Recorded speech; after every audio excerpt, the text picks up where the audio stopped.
Okay, mga ka-striker, ating palitan ito yung ating wiper ng bago. So atin lang tong ganyan, tapos hilain lang siya pa baba. Yan. Okay, para matanggal. Yan.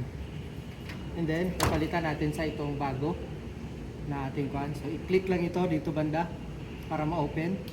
Then kapag na-open na siya, atin tong ipasok. Tapos ganyan para mag-lock, yan, ganyan, no? Yan, lock. Tapos i-lock lang ito.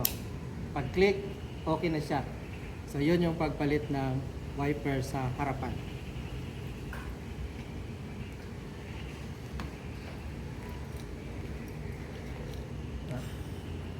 Ay, look.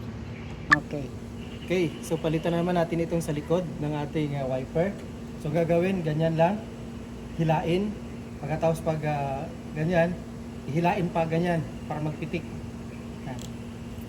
Pagpitik niya, okay, lalabas na siya.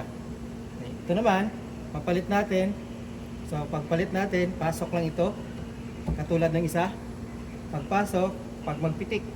Yan. Okay na.